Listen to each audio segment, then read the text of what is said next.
What's going on, bottom line viewers? It's Mitch here back, and I'm here to discuss the Boston Celtics versus the Golden State Warriors. The Boston Celtics take it surprisingly in Golden State, where, Boston has beat them twice in a row now. Not only did they end their historic home streak last season, but they did it again. Isaiah Thomas, the Boston Celtics, walk into Golden State. Kevin Durant, they say, we're going to take this game, and that's exactly what they did. They won 99-86 with an impressive defensive performance, an impressive offensive performance, and a good team basketball win. The Boston Celtics continue to prove the general public and basketball fans wrong with great performances just like this under their leader, Isaiah Thomas. For Golden State, there are some things that do worry you going into the playoffs and going into their big game on, I believe it's Saturday night, against the San Antonio Spurs, which I'll be recapping. They're only 1 or 2 games ahead of the Spurs at this current moment in time, so the Spurs are right on their tail in the playoff race. Not that that really matters too much, unless, it comes down to the Western Conference Final and it goes to Game 7, then it would matter, but right now, it doesn't matter too much. But the Boston Celtics, 99-86, I'm going to discuss the player stats, I'm going to discuss the players, the performances, the highlights of the game, and just my overall thoughts on both teams going forward. So, overall, I thought Boston played a great game. This is the best game I've seen Boston play in a while. This was the good Celtics. I mean, we've seen some of the bad Celtics before, but this was definitely the good Celtics. They played great defense. I mean, to hold Golden State to only 86 points. I believe this is the first time in like 50-something games where Golden State they've scored over 100 points at home.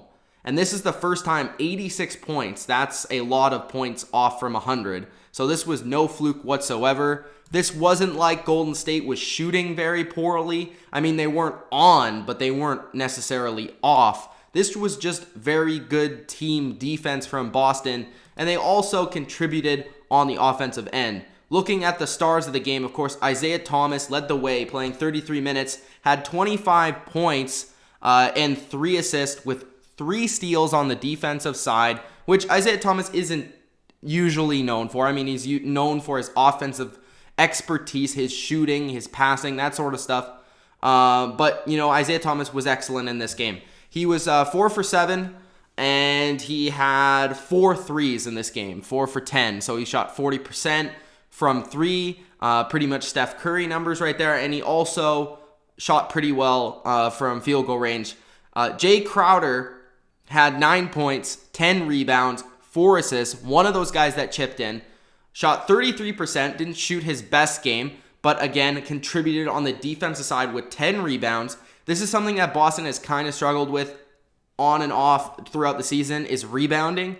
They definitely did a better job rebounding here with Crowder getting 10, Horford got 6, Johnson got 5, Bradley got 6. So a number of them, Olynyk got 5. So a number of them contributed on the boards in big fashion. Al Horford, I've been kind of critiquing Al Horford for his offensive game, but he did shoot a little bit more. He was a little bit more successful on offense. He had 10 points, 6 rebounds, 6 assists, 2 steals. Very good all-around game. That's exactly what you expect for Al Horford if you're a Celtics fan. This was the best game I've seen of him recently since I started doing the recaps on the channel. Al Horford definitely played his best game, in my opinion, that I've recapped so far. With his 6 assists, I think he continues to contribute in a silent fashion of being a great passer at the center position, which is very rare.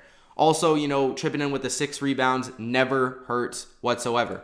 I was kind of impressed with Amir Johnson in this game. He contributed early. He made all of his shots, 4 for 4. It just seemed like he really, he did his job, which the Celtics can take from the Patriots.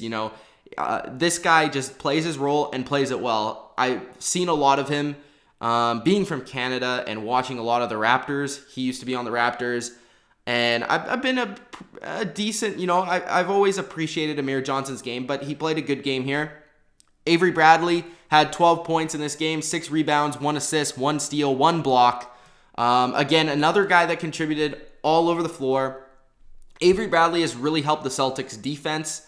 He has recently come back from some injuries and, he's trying to get over that. But he played a good offensive game. And also, again, he really helps on the defensive side. He shot a lot in this game. He had 15 attempts, made 6 of them, shooting 40%. Was 0 for 3 from 3, but I think as he continues to play more games, he'll get, better on the offensive side of the court. But his defense is definitely going to help this team, especially against, guys like Klay Thompson and those type of guys, Curry and those guys, that he needs to try and shut down and stop, which is his role on the team. Marcus Smart was kind of quiet tonight, only had 5 points, but he did have 3 rebounds, 3 assists, and not necessarily didn't hurt the team whatsoever. Kelly Olynyk, again, had another solid game. I think he is one of the most underrated players in the NBA, and I'm not just saying that because he's from Vancouver, but I am saying that because he is great. And he had 17 points. He had 5 rebounds, 5 assists in this game, 3 steals as well, and shot 7 for 9. He was very, very good in this game. I thought, very efficient. And he's another player that can do a lot of things well. He can shoot well. He can rebound. He can, pass the ball. And he can also cover some of the kind of makeshift guys that the Warriors have on their roster. They have a lot of guys that are tweeners between center, power forward, small forward. They don't really exactly have a traditional position like a Draymond Green, for example, but he's able to go out there and cover those type of guys as well. So he's, big for their defense and their offense. And Boston all around got a lot of contributors to their offense and their defense, and I thought they played an excellent team basketball game. For Golden State, they're a little off tonight. I didn't really see the necessary angst or want to win. I didn't see that passion to win from the Warriors that you usually do see in their big games. Even in the fourth quarter, they kind of were lackadaisical on putting Steph Curry in the game. They kind of let him sit a while in the fourth quarter, and they didn't really push the gas very much. But Boston had a huge run in the fourth quarter, which allowed them to win this game. And again, Mr. Fourth Quarter, Isaiah Thomas had 7 of those points, and they went on a run. I think it was 15-0 or something in the fourth quarter, and that totally sealed the game. Draymond Green, I thought, played not terrible, but I didn't think he played his best. He had 13 points, he had 8 rebounds, 2 assists, 3 steals, 3 blocks. Still looks like a good game, but I thought he was really off from three-point land, which really hurt the team, and that was pretty much the story of the game. The Golden State Warriors couldn't shoot from three-point. They were 0 for 3. Patrick McGaw was 0 for 3. Green was 1 for 6. Klay Thompson 2 for 8. Steph Curry 2 for 9. Iguodala hit 1 for 2. Matt Barnes was 0 for 2. A lot of them just really inconsistent for 3. Overall, they were 6 for 30 for 20% from three-point land. That is their game, and when they don't hit threes, that's when they struggle offensively, and that is rare. I think a lot of that had to do with, trying to deal with being without Kevin Durant, which does hurt them. They still should be able to beat a team like the Celtics, but it does hurt them, and it definitely creates less mismatches for their other guys like Curry, like Thompson, that are able to hit these shots. But a lot of the Warriors' game tonight, and especially offensively, was off the ball. That's something that I appreciate about their offense is Klay Thompson and Steph Curry. They're great players off the ball. That's what makes them so good. Curry is such a great shooter. He can get around those picks and always find a way to get open. Klay Thompson, I think, had the best game overall in my opinion. He shot 47.8% from field goal range. He was 11 for 23, had 25 points, 6 rebounds, 1 assist, 1 steal, 3 blocks. All over the court, offensively, defensively, he's a very good player on both sides. I think Steph Curry, we all know what he can do offensively, and he showed off his handles and his layup ability in this game, but his shooting was off, which when Steph Curry isn't shooting the way he can shoot, he is not, I'm going to say it, he's not an elite player when he can't shoot, because that is his game.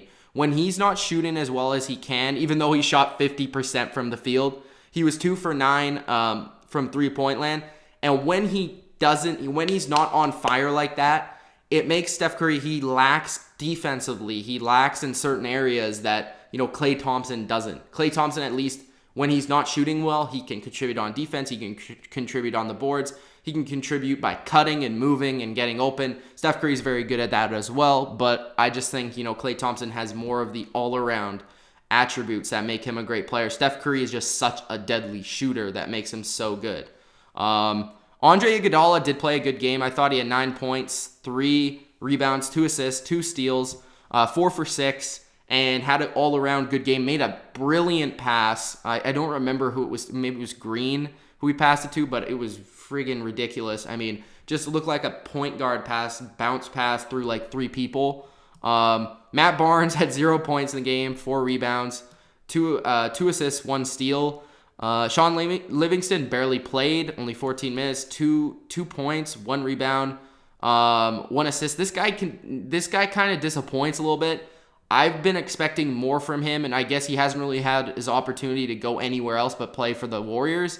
But I expected him to be almost a quality like NBA starting point guard, and he hasn't really turned into that. But their bench was absolutely awful in this game. I mean, no points from Barnes, no points from Livingston, no points from West, no points from McAdoo, 2 points from Clark, no points from Looney. All their points came from the Splash Brothers, Iguodala, and Green. Pretty much that is all. There's like 2s and 4s and 6s, but there's no like Green 13, Thompson 25, Curry 23, Iguodala 9. Next, 6. That's the next number. So they didn't get a lot of contributors past their star players, which Boston did a great job of shutting those guys down, and they did a great job of capitalizing when Golden State put their bench out there. That is going to be how another team beats Golden State. If Golden State loses at some point, it's going to be because their bench was not good enough, and they gave up too many players to get Kevin Durant on their team. That could be an issue. Cleveland could expose that. A team even like Houston who can really score off the bench could, expose that in a high-scoring game. Boston did expose that. I think some teams with great depth, like the Spurs maybe even, could expose that. But I think Golden State is still the odds-on favorite to win the championship. It's just a matter of if their guns are playing like their top guns. And if their top guns with Durant back are playing as hot as they possibly can, there's absolutely no way that this team can lose. But at the end of the day tonight, Celtics got the better of them, and they were the better team overall. Got to give it to the Celtics, 99-86. Thank you guys for joining me on the recap of the Celtics and the Warriors. More NBA recaps coming on the Bottom Line View. If you enjoyed, hit that like button and subscribe for more NBA. It's Mitch of the Bottom Line View. Peace out.